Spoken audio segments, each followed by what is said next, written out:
Jon Jones est-il le GOAT? Quels arguments pour et quels arguments contre? Doit-on totalement séparer l'homme de l'artiste? Après l'annonce de la retraite de Jon Jones, tombée le même jour qu'une nouvelle affaire extra-sportive dont il se trouve au cœur, Jab Culture se penche sur la carrière et l'héritage sportif laissé par celui que beaucoup considèrent pour le plus grand de l'histoire, mais que certains ne peuvent pas encadrer pour différentes raisons. Sans oublier de se pencher sur la suite de la catégorie des poids lourds, où officie désormais un nouveau roi officiel en la personne de Tom Aspinall. Qu'on l'aime ou qu'on le déteste, Jon Jones ne laisse personne indifférent et on va étudier ça dans les moindres détails. Générique. Bon Aldric, on se retrouve avec un Jab Culture un peu plus tôt que les semaines précédentes, parce que là, il fallait rebondir sur l'actualité. Tu portes The Ultimate Fighter Team Jones, on le voit sur ta casquette, pour rendre hommage. Jon Jones a pris sa retraite, un des plus grands combattants de l'histoire de l'UFC, mais on va en débattre dans ce podcast. Il vient de prendre sa retraite, donc forcément, numéro spécial de Jab Culture. Ceux qui me suivent depuis longtemps savent ce que je pense de lui, donc savent que voilà, je vais mettre beaucoup de nuances dans cet épisode. Un petit peu de contexte déjà, t'as été étonné, toi, de l'annonce là, un peu.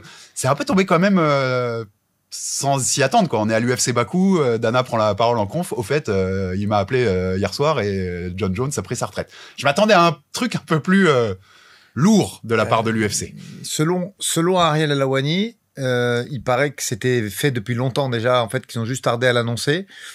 Je sais pas trop. On va le développer pendant l'émission. Il y a eu aussi un petit souci extra-sportif, voire même judiciaire. Est-ce que tout ça est corrélé? Je sais pas. Après, ouais, la tenue est symbolique parce que je pense qu'il faut rendre hommage aux sportifs. Et moi, je pense que c'est un très grand combattant. Ça m'empêche pas d'être content qu'il prenne sa retraite. On va en parler de tout ça. Je l'ai dit dans l'intro, doit-on dissocier l'homme de l'artiste? Ça va être une de nos questions de ce Jab Culture. Tu l'as dit, Ariel Helwani explique qu'en fait, il négociait pour Aspinall, que Jon Jones avait demandé beaucoup d'argent, que l'UFC a fini par lui dire oui, et que finalement il a dit bon bah en fait je veux pas, et que donc l'UFC le savait en effet depuis longtemps en fait que c'était la fin. Tu parlais de ce souci judiciaire, donc on va y aller directement, puisque le même jour est tombé en effet, et je vais reprendre pour pas dire de bêtises, une nouvelle affaire concernant Jon Jones. Une nouvelle fois, c'est hyper lunaire, hein. Ça lui ressemble, c'est hyper symbolique que ce soit ça le jour de sa retraite. Donc une femme est retrouvée dans un accident de voiture. Elle est nue à partir de la taille, donc elle est nue tout le bas du corps.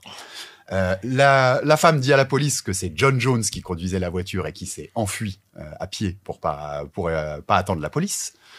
Derrière, ils appellent Jon Jones, enfin la femme fait appeler Jon Jones devant les flics. Apparemment, Jon Jones, via une troisième voie, puis directement lui-même, menace les flics. En tout cas, c'est les infos qui sont sorties dans le journal d'Albuquerque, là, c'était au Nouveau-Mexique, là où il habite.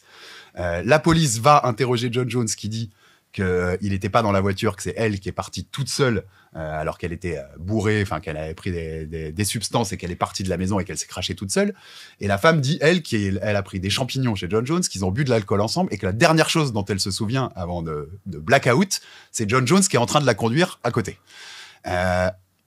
On peut se dire quand même qu'il y a un rapport et qu'à un moment, peut-être même que l'UFC, là, quand ils ont appris ça, quand on leur a dit que ça allait sortir ça, ils ont dit, basta et on va le mettre à la retraite parce qu'en fait, on va se prendre que des questions sur lui et sur la situation là pendant quelques semaines alors qu'il nous remet dans la merde pour parler franco. Tu penses que ça a joué? Ouais, je pense que ça a joué. Ouais, clairement. Sur le timing, c'est à peu près obligé. Ouais, puis tu peux pas tu sais, il y a eu beaucoup de débats pour le visage de l'entreprise, le GOAT et tout, et avec ces soucis-là, je pense qu'il suit le triste chemin de Conor, tu vois, qui brille aujourd'hui plus par l'extra sportif et le judiciaire que par le sportif, quoi. En plus, avec la façon dont Dana en parlait dernièrement, j'ai du mal à imaginer qu'il aurait, dans un cadre normal, il aurait pas fait ça un peu plus grandiloquent.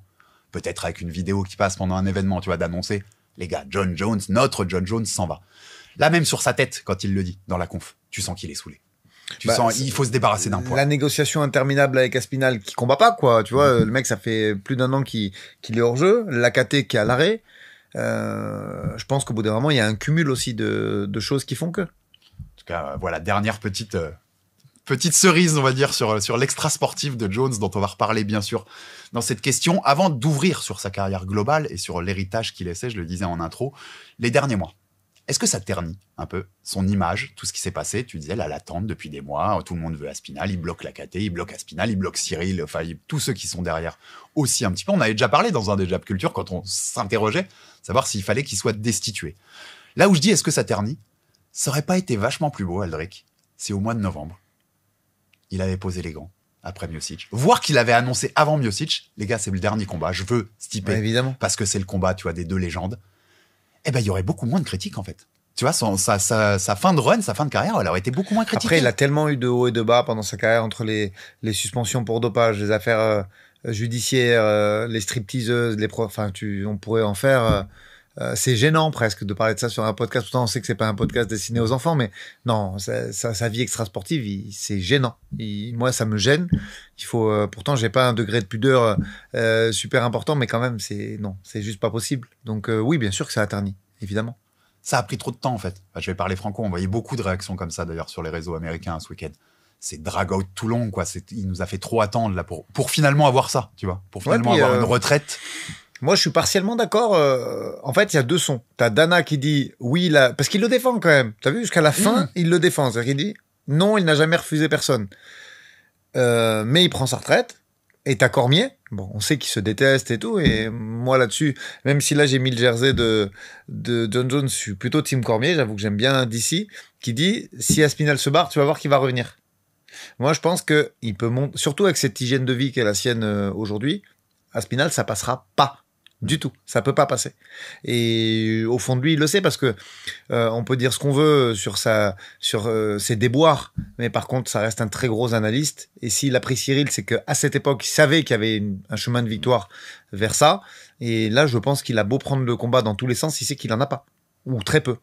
Moi, je suis assez d'accord avec toi. Enfin, je pense vraiment qu'il aurait eu du mal, le Jones, en tout cas d'aujourd'hui, contre Aspinall. Je pense aussi qu'il pouvait le gagner. Pour le coup, Aspinall, on l'a pas vu sur la longueur, par exemple, d'un combat. Il y a plein de chemins qui restent des interrogations sur Aspinall.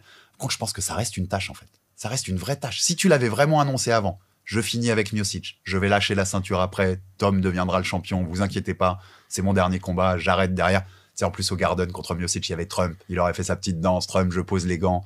Vidéo de l'UFC qui rend hommage à sa carrière. T'avais tout un truc qui était presque joli et qu'embêtait pas Thomas Spinal. Dès le début, on se serait réglé, il l'affrontera pas. C'était classe, mais est-ce que c'est le premier mot qui te vient en parlant de John Jones? Bah non, pas du tout. Tu vois, donc là, jusqu'au bout, même dans le détail, tu vois. Ce que t'as lu, moi, j'ai honte d'imaginer s'être enfui de la voiture à moitié à poil avec la fille, en laissant la fille dedans. Enfin, j'ai même pas envie de, tu vois, voilà, ça lui ressemble. Voilà. Pas classe. Ouais. Non, pas classe du tout. Pas classe. En vrai, on le savait. Hein. Enfin, moi, je l'ai déjà dit dans mon ancienne maison. Thomas Spinal, c'était le champion indisputé des lourds. C'est juste que l'UFC vient de rattraper officiellement ce qu'on sait tous depuis quelques mois, en fait. Ouais. C'est lui, le champion unanime des lourds. Il y a un truc qui m'a étonné, Aldric.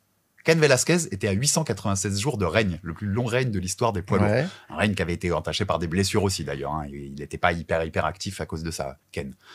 Il était à 838, Jones. C'est pour ça que je dis que je suis à peu près sûr que c'est le truc extra-sportif qui provoque, tu vois, l'accélération. Ils ont même pas attendu qu'il le batte. Voilà, sinon, t'attends, en fait. En vrai, t'attends. C'est John Jones qui a le plus long règne des lourds. Lui, il peut un peu flamber. L'UFC peut rajouter ça sur son CV, tu vois, quand ils font le Hall of Fame. Il y a pas de raison, là. Là, je pense que c'est toi qui as raison. C'est l'affaire extra-sportive qui a provoqué le truc. On rentre dans sa carrière. Non, c'est le grand débat de cette question. GOAT ou pas? Est-ce que sa carrière nous déçoit d'une certaine manière ou non? On rappellera 2-3 faits comme ça, quand même. 2 fois champion chez les light heavyweight, champion également chez les poids lourds, c'est sa fin de règne, donc champion dans 2 catégories, 16 victoires dans des titres UFC, le plus jeune champion de l'histoire de l'UFC, même si c'est je le répéterai toujours et tu le sais, si on prend la ceinture du WEC chez les featherweight, c'est José Aldo qui est le plus jeune de l'histoire de l'UFC, et il n'y a pas de raison de ne pas la prendre puisqu'elle est l'affiliation directe. Jamais mis down. Jamais mis knockdown, tout simplement. C'est le GOAT ou pas? On commence le haut de la pyramide et puis on va descendre un peu. Pour toi, Aldric. Mon avis, c'est pas le GOAT, mais c'est le Floyd Mayweather du MMA. Voilà comment je le vois. Sur la première partie de carrière, on va le développer, et sur la deuxième partie, tu vois, en résumé, je dirais que il est invaincu parce qu'on va quand même si j'ai beaucoup de respect pour Matt Hamill, qui était le premier athlète sourd et muet, avec un très gros bagage de lutte d'ailleurs, à faire le Ultimate Fighter, parce que je crois qu'il vient de ça à la base, celui de Tim Ortiz, si je dis pas de bêtises. Je crois qu'il a été pris sur Tim Ortiz contre Tim Chuck Liddell, et voilà, c'était le premier. Très très gros bagage de lutte. Cela étant, c'est une disqualification pour le 6-12, pour les coups de coude descendants. Donc en vrai, il était en train de rouler sur Hamill aussi, et personne n'a jamais battu. On peut le noter en invaincu. Par contre, je trouve que c'est marrant. C'est John Jones. Le combat qu'il perd, c'est une disqualification pour un coup illégal. C'est ça. On connaît les highpokes qu'il faisait. On sait la vie qu'il Ça a à lui côté. ressemble, ouais. Ça lui ressemble Ouais. vachement d'avoir perdu comme ça. Même le hand-fight, aujourd'hui, tu as des combattants qui ont pris sa filiation pour le hand-fight, mais c'était pas du hand-fight, lui, qu'il faisait. Il faisait pas de la bataille de main avec de la saisie propre, et il allait chercher avec les doigts, et il l'a fait plusieurs fois. Donc, oui, on peut trouver qu'il y ait des trucs un peu dirty, mais par contre, comme, pour ça que j'aime bien la comparaison avec Floyd, c'est pas un 50-0, mais c'est une première partie de carrière où ils ne l'ont pas protégé. Vraiment. Et si tu veux, on y revient 2 minutes. Moi, j'aime bien cette première partie de carrière parce que, en plus, Elle est phénoménale. Elle est exceptionnelle. Et comme je le dis, il y a aucune protection. C'est-à-dire que le mec arrive à l'UFC, il y a pas de cadeaux qui sont faits, il prend, tout ce qu'on lui donne, et surtout, il bat tout ce qu'on lui donne. C'est surtout ça qui est important. Il vient de la lutte, on le rappelle, il faisait de la lutte universitaire. Et je crois qu'il a quoi? Il a 20, est-ce que je dis une bêtise? Il a 22 sur le début UFC, c'est ça 21, ou pas? 21 peut-être même, non? Je suis en train de chercher la ref, Je crois que c'est 21. Mais j'ai pas il forcément. vient de cette lutte, tu le disais, 1 an après ses débuts en MMA, même pas à l'UFC, ses débuts pro en MMA, il prend des Stéphane Bonnard et il joue avec, alors que il est beaucoup plus expérimenté et vieux que lui, et il joue avec comme si c'était un enfant. Deuxième et troisième combat à l'UFC, ils l'ont vraiment lui. testé. C'est-à-dire que Bonnard, c'est fort. Ça venait aussi du The Ultimate Fighter, d'ailleurs, pour la petite info. Derrière, il prend Jack O'Brien, qui avait battu un certain Christophe Midou en 2011, qui était lutteur première division. Vraiment, à cette époque-là, en plus, c'était un vrai poids lourd. On n'était pas à 120 kilos, mais c'était un mec à plus de 110, tu vois. Non, je dis une bêtise. C'était un mec qui était à 100 et quelques et qui cotait à 93, autant pour moi. 105, je crois. Et qui était surtout lutteur olympique, première division. Donc, c'était vraiment pas des cadeaux, tu vois. Et tout son premier run, il prend que des mecs comme ça. Je veux dire, le début de carrière, les 7-8 premiers combats qu'il fait à l'UFC, c'est absolument effrayant ce qu'il fait. En vrai, je sais même pas si on a déjà vu ça. C'est-à-dire le côté prodigieux, talent à absolument cet âge-là, prodigieux. Non. Taille, il réunit tout. Taille, côté athlétique, pour 93 kilos, c'est une dinguerie. Créativité dans le fight, créativité dans la façon de... les coups de coude, le clinch, même le hand fight, quand je dis aller chercher le bras avant pour pouvoir casser la distance et rentrer en lutte, il est exceptionnel. C'est impossible de pas... Si t'aimes le MMA, de pas aimer ce Jones des premières années, on est d'accord. Il est phénoménal. Comme t'as rien à redire sur la première partie de carrière de Floyd. C'est pour ça que j'aime bien, je vais être un peu redondant sur la comparaison, mais je trouve que c'est vraiment parlant. C'est marrant, parce que même dans les surnoms de la carrière de Floyd, tu peux retrouver le parallèle. La première partie de carrière de Floyd, c'est Pretty Boy, parce que qui va chercher beaucoup plus de KO. La première partie de Jones, c'est Pretty Boy, en fait. Tu vois, il est éclatant dans ce qu'il propose. Et la deuxième partie, c'est Money. On va chercher, on choisit ses combats, on choisit un peu plus. C'est très étudié et très technico-tactique, quoi. Donc ça lui ressemble aussi tout ça. Qu'est-ce qui t'impressionnait le plus chez lui dans ces premières parties-là de carrière, tu vois? Moi, je mets, et vous allez le comprendre juste après, je mets une vraie barrière à 2015.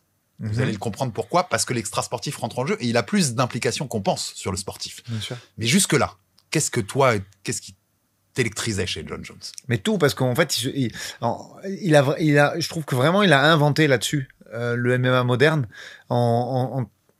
avec ses angles de frappe, les coups qu'il choisissait, le mix avec la lutte. Je vais faire un comparatif que j'aime beaucoup, c'est Georges Saint-Pierre. Georges, il y avait un mix moins évident. C'est-à-dire que tu avais un Georges striker qui partait de loin avec son Superman punch, son jab très efficace et ses coups de pied de karaté. Mais en règle générale, c'était soit l'un, soit l'autre. Ça mixait un petit peu moins. Tu vois, en général, ce qu'il faisait, Georges, souvent, c'est qu'il luttait, il boxait en début de round et qu'il luttait à la fin pour s'assurer le gain du round. Tu vois, c'était un MMA un peu technico-tactique là-dessus que 90% des fighters ont essayé de refaire, mais personne n'a réussi. Jones, c'était plus artistique. C'est-à-dire que des fois, il luttait en tout début de combat. Quand il a pris Cormier, il a dit « je vais te mettre sur le dos », alors que Cormier avait un background de lutte énorme. Et il l'a fait. Tu vois, donc c'était moins réfléchi, plus éclatant encore que Georges sur le début de sa carrière, et plus spectaculaire. On l'a vu faire des guillotines, aller jusqu'à endormir ses adversaires, les coups de coude retourner, sauter. Il était très en avance sur son temps quand même. Tu vois. La guillotine debout, c'est une John Jones aujourd'hui. Dès qu'il y en a une, c'est tout de suite le parallèle. Même les angles qu'il prenait avec les coudes qu'aujourd'hui les fighters s'approprient maintenant, en 2025. Lui, il le faisait avant 2015, quoi. Tu vois. Donc, je pense vraiment qu'il a été avant-gardiste et lui rendre hommage est important parce que c'est vraiment un mec qui a fait avancer le MMA. On va rentrer dans des détails qui sont intéressants, je trouve, moi, parce que vous l'avez tous deviné, si mon côté vous me suivez, c'est pas mon GOAT. Loin de là, pour le coup.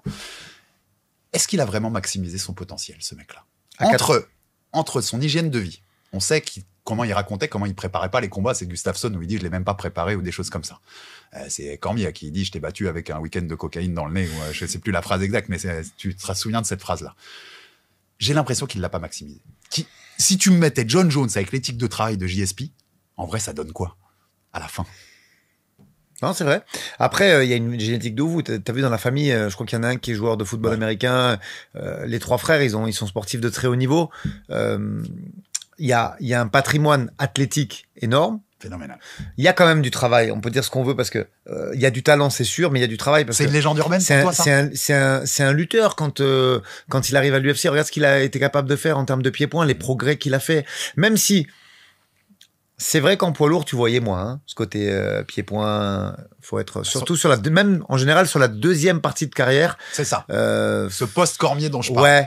Ouais, parce que tu voyais quand même moins. De toute façon, Eldrick en poids lourd, on n'a pas vu grand-chose, en vrai. Non. On n'a pas vu grand-chose. Mais même à partir de Gustafsson et tout le pied-point, je trouve qu'il peut-être que effectivement la préparation elle a baissé, mais je pense que le début, je pense qu'il était un très gros travailleur. Alors, je vais y aller carrément provoque parce que moi, je suis d'accord avec c'est une analyse que je partage avec les amis et je leur passe le bonjour, Lucas Bourdon et Miguel Classe sur les réseaux. Je pense que chez Jackson Wink, il a pas assez progressé sur ce striking. Jackson Wink a cette tendance super bon sur les game plans. Ils avaient beaucoup d'avance là-dessus et tout, mais cette tendance parfois à être pas assez sur les fondamentaux, à chercher la variété, à chercher la créativité, le coup. Ce qui est fun et ce qu'apporte un fighter qu'on n'avait pas vu ailleurs. Mais j'ai l'impression qu'il aurait pu être plus solide sur ses fondamentaux de striking et que ça aurait pu le mener plus loin dans le potentiel global. Après, il a beaucoup bossé de son côté. Non, mais c'est pas faux ce que tu dis sur le gym. Mais après, il a beaucoup bossé de son côté. Moi, je sais qu'à un moment, il avait pris un prof de boxe thaï à part, qui lui faisait travailler le clinch et les coudes. Non, moi, je pense que le début de sa carrière, il a vraiment beaucoup bossé. Hein. Et d'ailleurs, pour partir de rien, à la manière d'un Ilia Topuria et arriver à des niveaux de boxe anglaise comme ça. Alors là, c'est pas la boxe anglaise, c'est la boxe pied-point en général. Mais regarde, il savait pas mettre un coup de pied et il a réussi à arriver à des niveaux de kick hyper importants. Les coudes. Non, il a développé l'arsenal quand même. Mais je pense, encore une fois, au risque de me répéter, première partie de carrière, je pense que c'était en plus un gros bosseur. Et je pense que c'est un peu de l'intox ce qu'il a dit. Par contre, il faudrait regarder à partir de quand il y a cette suffisance et cette vie un peu de débauche qui fait que ça stagne un peu à ce niveau-là. Mais je pense que c'est pas tout de suite. Non, je pense que la débauche, à mon avis, elle vient avec le temps. Et c'est pour ça que elle met le marqueur sur Cormier. Mais je reste sur cette première partie de carrière avant de développer ça. Parce que c'est intéressant à ce niveau. Moi, je te disais, je pense qu'en effet, cette variété de coups, il l'a. Enfin, il a montré, t'as raison, il venait de rien, il venait de la lutte. Donc, ce pied-point, c'est bien qu'il l'a appris quelque part.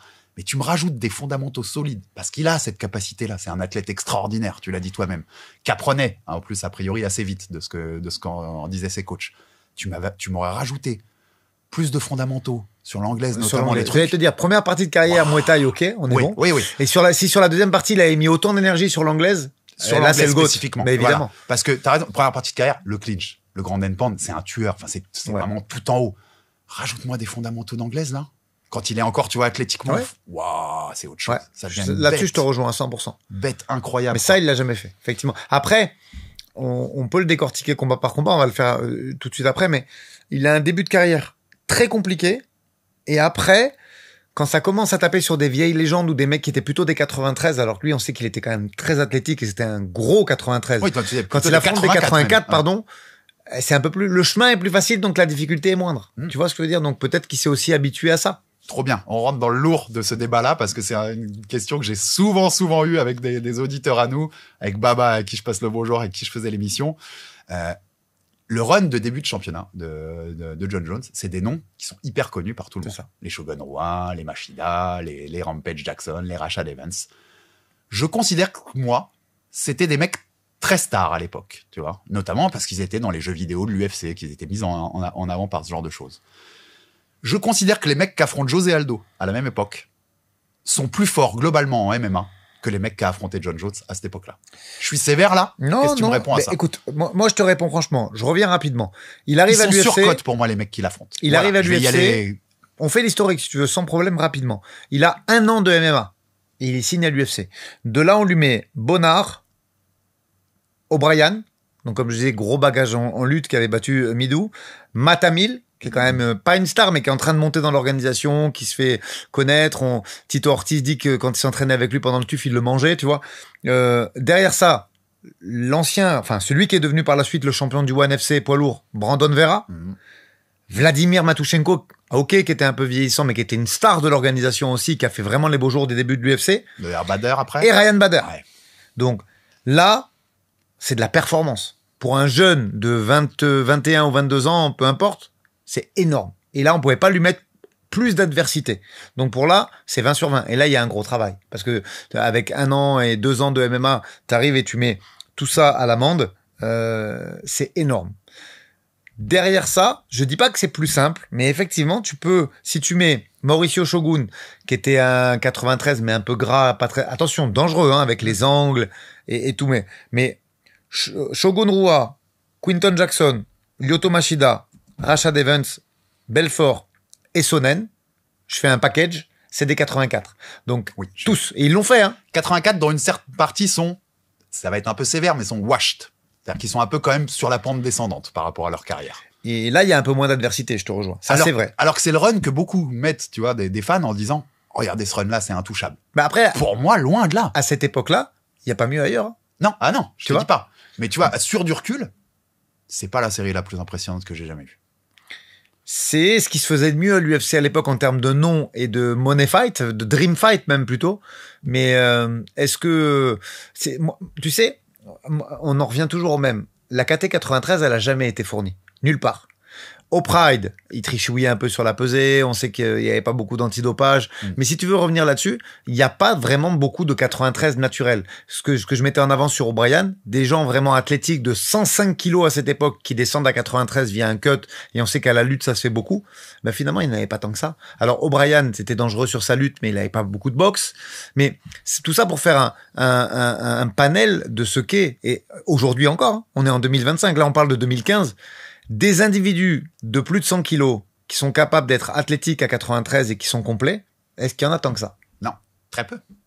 Donc, tu te retrouves dans une KT où tu as des mecs moyens ou des faux 93 qui sont des 84 un peu fat, tu vois. C'est surévalué, alors, ce petit run-là? Je t'ai ouvert sur mon ordi, tu le vois, mais c'est un des mèmes les plus violents sur John Jones qui refait toute sa carrière.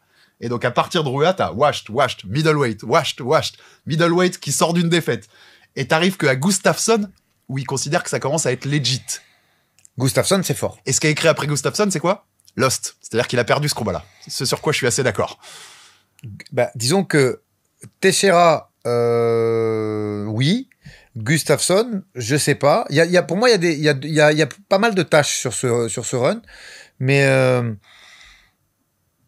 Cormier, bien sûr, le premier Cormier, qui est hyper legit, ça j'ai aucun souci avec ça. Non, mais tu vois, il y a du bon aussi. C'est analysé globalement. Au Saint-Preux, c'est pas mal, tu vois. Il y a la victoire sur Cormier qui devient no contest aussi.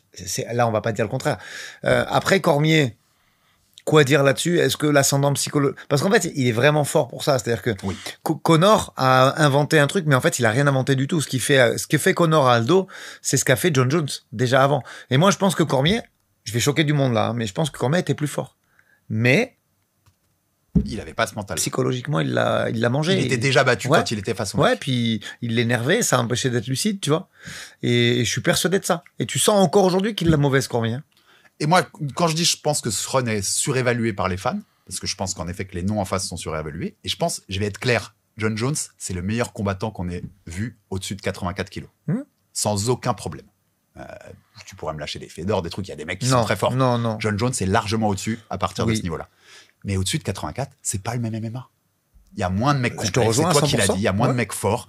Donc faire ça dans cette KT-là, c'est très très fort. Et il a défendu, on en a parlé quand on parlait au-dessus de ce qu'elle pas en ce moment, et des mecs qui défendent leur ceinture pendant des années. Ça, il l'a fait, Jones. Et c'est à son crédit incroyable. Parce que faire ça dans le MMA, avec la difficulté du MMA, des styles différents qu'on t'oppose, chapeau bas. Mais tu le fais dans les KT où c'est le plus facile de le faire. Oui, mais clairement, mais encore, pourtant on sait que d'année en année, la génétique, l'être humain, il est un petit peu plus lourd, un petit peu plus grand. On voit avec les jeunes qui, tu vois, ils arrivent, ils font du 46, c'est plus des chaussures, c'est des paquebots qu'on voit à la salle. Mais quoi qu'on en dise, il y avait moins d'adversité. Et alors là, celui qui est pas d'accord, vient échanger avec moi en commentaire et expliquez-moi là où je me trompe. Mais c'est un fait, on peut pas dire autrement. Là-dessus, il y a moins d'adversité et c'était des 84 pour la grande majorité. Et quand ça a été des vrais 93, il y a des beaux combats aussi quand même. Il faut les mettre en avant. Cormier, Gustafsson, Bien sûr. Saint-Preux, c'est des belles victoires. Mais c'était pas la même adversité qu'à 70, 77, ça c'est une certitude. Et en fait, c'est se souvenir de ce qu'était l'UFC de ces années-là aussi. C'est-à-dire que c'est l'UFC où ils ont pas encore racheté le WEC. T'as pas encore les petites catégories, par exemple. Donc le focus, il est beaucoup à partir de welterweight, en gros. Ouais. Et t'as le focus sur la KT de GSP, la KT d'Anderson, la KT de John Jones. Donc forcément, les mecs paraissent plus des stars, tu vois. Tu te dis, Evans, Rampage Jackson, je revois ce qu'il avait fait au Pride. C'est pas la meilleure opposition possible. Par rapport à d'autres. Je te dis pas, il a pris tous les mecs qu'il devait prendre. Pour lui, ce qu'il y avait en face, c'est la meilleure opposition qu'il pouvait prendre. Mais par rapport à d'autres, je mets un gros bémol. Ouais, puis est-ce que regarde ces KT aujourd'hui, les athlètes qui brillent dans cette KT, t'as le Brésil, t'as l'Europe, hein, je parle de light heavy et de heavy, oui. Tu vois. T'as la Russie où il y en a quand même quelques-uns. Et à cette époque-là, Matushenko, Vladimir, c'est un Russe, mais il vivait sur le territoire américain, tu vois. On n'allait pas piocher, comme c'est le cas aujourd'hui, dans un roster international. D'ailleurs, je penserai toujours à ça. Je sais plus qui c'est qui avait dit ça à Georges Saint-Pierre, qui lui a dit non, t'es le champion d'Amérique. T'es pas le champion du monde, parce que crois-moi, va au championnat du monde de sambo. Il y a des tueurs. Tu vas voir ce qui va se passer. Ce qui m'avait beaucoup choqué à l'époque, mais qui était une vérité. Aujourd'hui, quand tu vois des Makhachev, des Khabib, et donc même en poids lourd, je te disais, regarde, Curtis Blade, pour moi, il perd. Donc, il y a des gens qui viennent également d'Europe de l'Est et d'Europe qui sont des poids lourds phénoménaux. Donc, à cette époque-là, c'est un autre MMA. Il y a peut-être 6-7 UFC par an. Il n'y a pas vraiment... Les Fight Night, ça venait à peine de démarrer. Le TUF, ça faisait à peine de démarrer. Il y avait un paysage qui était différent. Et comme tu l'as dit, il y avait ces KT middleweight et light heavyweight qui sont aujourd'hui plus creuses par période, je parle, qui étaient beaucoup plus mises en avant parce que c'était les stars de l'époque, les Tito Ortiz, les Chuck Liddell et compagnie et consorts. Tu sais c'est quoi? Quand la première fois que John Jones il tease une montée chez les lourds? Il a fait tôt, je crois, 2016, 2017. Fin 2012. La première fois qu'il en parle. Fin 2012, début 2013. Comme on parle de ce run-là à ce moment-là, où il affronte ces mecs-là, c'est pas la même si tu montes affronter Ken Velasquez, non? Ouais, même Brock, c'était compliqué. Parce qu'en fait, la KT poids lourd, il y a Couture qui l'a fait quasiment à la même période que lui, qui a fait 93. Faudrait le resituer, ça. J'ai pas trop la temporalité, mais Couture, il a fait 93 poids lourd, je pense, un petit peu avant. C'est avant, ouais, un tout petit peu avant, mais pas très loin. Ouais. Donc, ça se faisait, mais pour la raison simple. Les poids lourds de l'époque, ils faisaient aux alentours des 105 kilos naturels. T'avais pas pareil le premier à avoir cuté. Les premiers, c'est Brock, c'est Frank Mir qui était un peu costaud, mais qui était un peu gras quand même à l'époque, tu vois. Et c'est les premiers. C'était un MMA qui était différent. Il y avait pas vraiment de gros poids lourds. Pareil, Brock, c'est pas un catcheur. Souvent, on le catégorise là-dessus. C'est un lutteur qui a fait du catch et qui a été aussi le premier à avoir des très gros cachets en MMA, qui arrivait avec des 3-4 millions. C'est un peu le premier, C'est le premier mec qui a vraiment pris des gros sous à l'UFC, c'est Brock. Et Ronda après par la suite. Mais il a pu faire ce run sans boxer et sans avoir un très gros bagage en sol, en grappling, parce que physiquement, il avait un très gros avantage. C'est ça, c'est en ça que je dis, tu vois, ce truc, parce que ça change la donne aussi. Évidemment. S'il monte à ce moment-là et qu'il se fait, j'en sais rien, peut-être qu'il l'aurait battu d'ailleurs, tu vois, je suis pas devin là-dessus. Mais si Ken Velasquez le renvoie à ses études, t'as pas la même vision que t'en as de John Jones. Il est pas monté non plus pendant les 3 ans où il préparait quand il y avait Ngannou. Il l'a fait au bon moment. Moi, ça, c'est pour l'argument où on me dit, il est champion dans 2 KT, tu peux pas nier ça. Je peux pas le nier, c'est les faits. Par contre, pour aller chercher la deuxième, il l'a vraiment fait au bon moment. Et je peux vous mettre, comme ça, vous verrez que je suis pas sévère qu'avec une personne, je peux mettre JSP dans le lot, qui a attendu que ce soit Bisping, le champion. Et qu'il a pas défendu derrière. Pour monter. Qu'il a pas fait quand c'était Anderson Silva, tu vois. Donc, non, mais clairement, c'est pour ça que j'ai fait ce comparatif, encore une fois, je le réexplique, c'est comme Floyd qui bat Canelo. Il bat un Canelo qui a 22 ou 22 ans, tu vois. Et si le combat il s'était fait 3 ou 4 ans après, je sais pas ce qui se serait passé du résultat. Donc t'as une première partie de carrière, c'est même pas une première partie, c'est vraiment les 3, 4, 5 premiers combats où il prend tout le monde, il s'en fout. Il arrive, il est jeune, il a 21, 22 ans, et sa classe et son travail, ils sont à mettre en avant et à respecter. Et puis derrière ça, il y a un peu moins d'adversité. Puis après, ça revient un petit peu, donc on devient un petit peu plus calculateur et peut-être un peu plus dirty aussi à ce moment-là. Enfin, si on doit faire je vulgarise, mais moi je le sens et je les ai vécus ces combats et je le vois un petit peu comme ça. L'adversité, elle revient un petit peu, donc on va chercher du trash talking et peut-être des moyens un petit peu plus sales entre guillemets. C'est pour ça que j'aime pas sale, je préfère dirty. Et derrière, il y a une montée en poids lourd qui est très étudiée, savamment étudiée. Il savait que contre Cyril, il avait le match-up. et il l'a pris. Et derrière, il savait que Miocic était rincé. On se parle franchement. Hein. Et il l'a pris. Et là, il y a de l'adversité. Donc, on réfléchit et on n'y va pas forcément parce qu'on sait qu'on peut tout gâcher. Il y a un côté calcul qui est évident. Je ne leur reprocherai pas d'ailleurs. Enfin, c'est comme ça qu'il faut faire. Pour ceux qui disent, puisque tu citais Dana qui a dit, je vous rappelle qu'il a jamais évité personne. J'invite tout le monde à aller taper dans Google UFC 151 pour voir quel était cet événement et pourquoi il n'a pas eu lieu. D'ailleurs, je ne le reproche pas. Peut-être que moi, à sa place, j'aurais dit, je prends pas Chael Sonnen en short notice parce que c'est une autre prépa, que c'est autre chose et que c'est. Mais qu'on vienne pas me dire qu'il a pas refusé ce jour-là. Mais évidemment qu'il l'a refusé d'aller annuler l'événement. Voilà. C'est la seule fois d'ailleurs qu'il y a un événement qui a été annulé. Exactement. Donc c'est du calcul, ça. C'est du calcul et ça doit rentrer en compte quand on analyse globalement la carrière d'un mec pour le coup. Tout à l'heure, je te disais, et ça va nous permettre de rentrer dans le débat de est-ce qu'il faut dissocier l'homme de l'artiste. Parce que je crois qu'il y a 9 charges en tout qu'il a. C'est peut-être la 10e là. Enfin, on se souvient tous, il y a un hit and run, donc un accident où c'est une femme enceinte en face et il s'en va et il vient récupérer son sac de marijuana. Enfin, il y a les contrôles antidopage, il y a beaucoup de choses. Il y a des incidents de violence domestique avec sa femme. Enfin, on le sait, on prendrait la moitié du podcast à donner les détails de toutes les affaires qu'il a eues en dehors. Et moi, souvent, on me dit, tu peux pas le tenir en compte, ça. C'est-à-dire que si on prend que le sportif, tu vois, si on prend que le sportif en compte, ça doit pas rentrer en ligne de mire. Eh ben, ça doit carrément rentrer en ligne de mire, Aldric. Jusqu'en 2015, le moment où il est destitué la première fois après Cormier 1, donc il est destitué après le hit and run. Après le hit and run avec la femme enceinte où il s'en va. 22, je te l'ai dit en off avant moi, elle m'a choqué même, la stat. Il combat sur ses 7 premières années de pro, jusqu'à Cormier 1, 22 fois en 7 ans. Ah, ça, t'es folle. Hein. À partir de Cormier 1 et donc de son premier gros problème qui a une conséquence sur sa carrière puisqu'il est destitué, il va combattre 8 fois en 10 ans. Donc il y a un impact énorme en fait, Aldric. On peut dire ce qu'on veut. Sa vie dissolue à côté, ça fait que c'est un what if ce mec. Parce que qu'est-ce que ça aurait donné s'il continuait dans le même rythme et qu'il était vraiment sérieux sur le MMA. Comme tu peux me dire, Conor est un what if après Mayweather parce qu'il part en vrille totale. Mais il y a de l'impact, tu vois. C'est faux de dire qu'il n'y a pas d'impact. Évidemment. C'est faux et c'est se mentir que de dire ça. Le mec, il était à plus de 4 combats par an en moyenne. Bon, ça doit faire 4,00 quelque chose, tu vois. Et de là, on finit à même pas 1. Donc, oui, ça a eu de l'impact. Et oui, la deuxième partie de ses carrières, elle est beaucoup plus réfléchie. Parce que c'est plus dur. Parce qu'aussi, il y a plus d'adversité aussi. Hein. Faut voir les choses réelles. Il y a des combats. Il y a combien tu mettrais de tâches sur son record? Moi, Gustafsson et Reyes, j'ai un petit doute quand même. Hein. C'est les deux que j'ai. C'est les deux que j'ai. Je peux totalement imaginer qu'on mette vainqueur avec Gustafsson et Reyes. Par contre, c'est phénoménal quand même de jamais avoir été mis en position d'être terminé pendant 30 combats. De jamais avoir fait une performance qui fait que les juges donnent le combat à l'adversaire. Ça, c'est phénoménal. Ça, je dis chapeau bas. Parce que ce sport est tellement dur, Aldric, c'est pas à toi que je vais l'apprendre.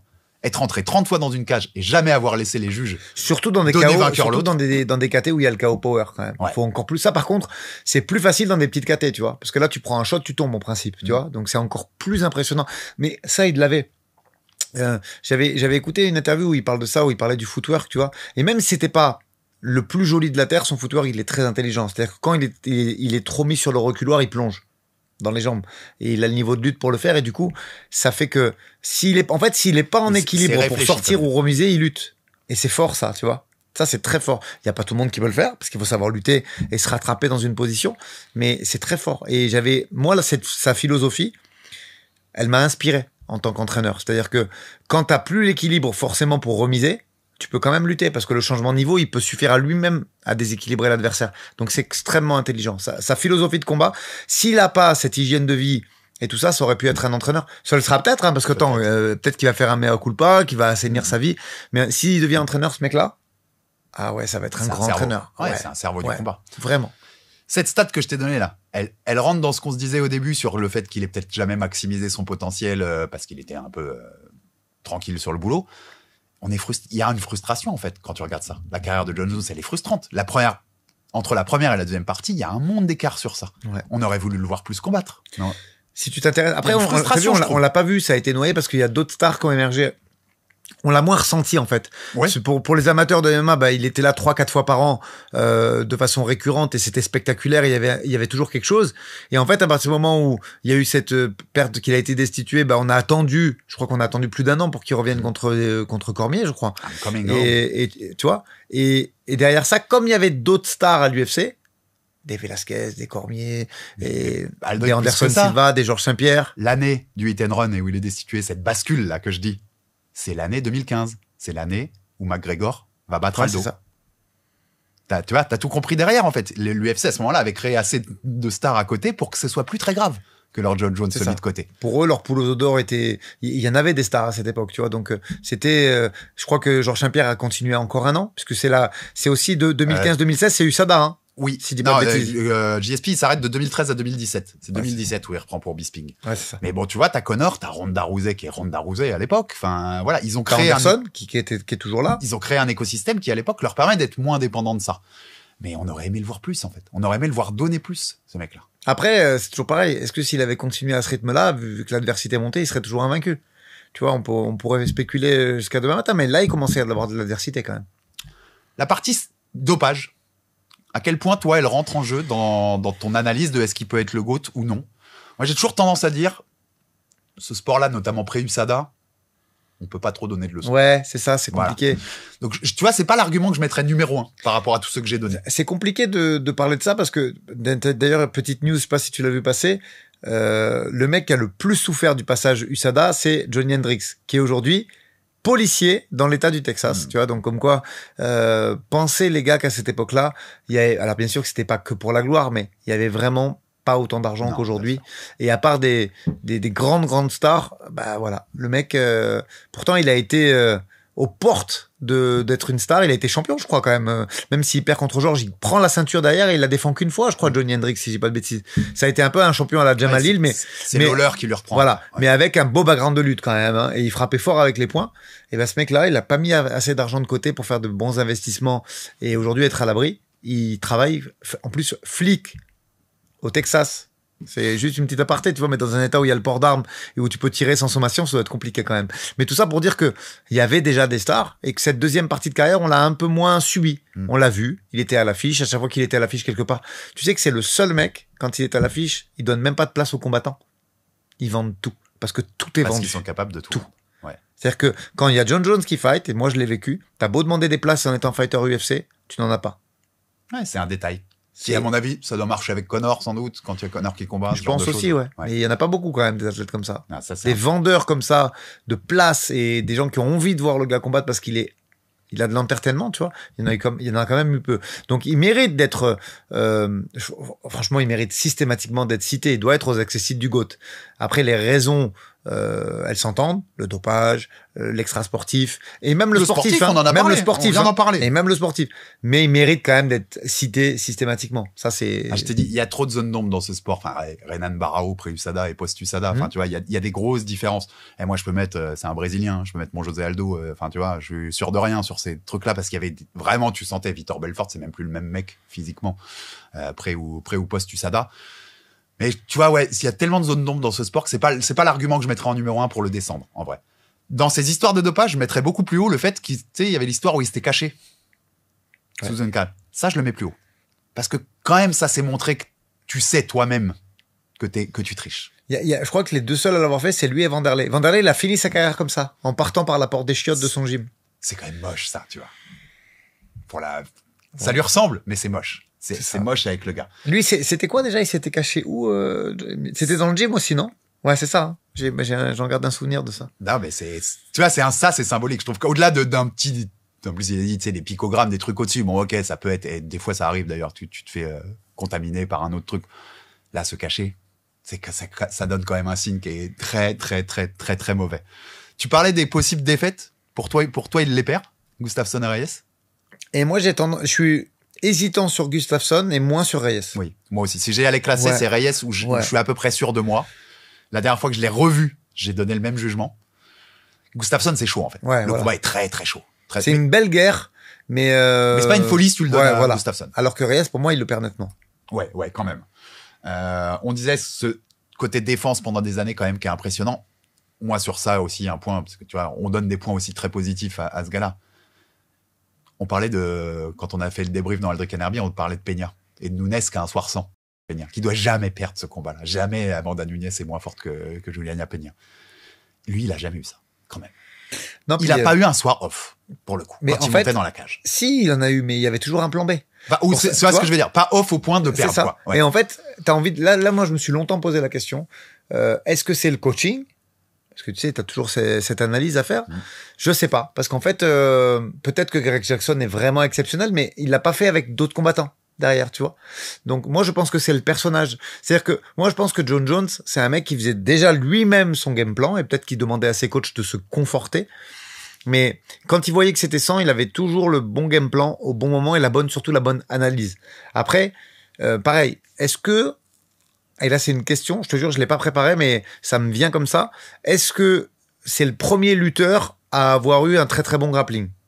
On peut aussi le mettre au niveau des innovations. À l'époque, tu vois, c'était très monodiscipline, l'UFC. Ça boxe, ça lutte, ça fait du grappling. Ou ce qu'on appelait à l'époque le jiu-jitsu brésilien. Les purs wrestlers à la Dan Severn, ils avaient que leur lutte, quoi. Ouais. Et ce mec-là est arrivé, même des mecs comme O'Brien, après Severn, tu vois, ils avaient une lutte. Et du coup, des contrôles forts au sol, mais il n'y avait pas de grappling. C'était lutte et frappe. Ou alors l'invention qu'on dit plus trop aujourd'hui, le lay and pray, fait tomber et pris, tu vois.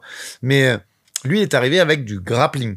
C'est-à-dire qu'il était capable de finaliser, il était capable de guillotiner, de faire des clés d'épaule, tu vois. Il est arrivé et même avec un mindset défensif au sol. On se rappellera Belfort qui avait failli lui casser le bras, à mon avis, qui lui a endommagé. Et derrière, il s'en sort vivant et il finit le combat, tu vois.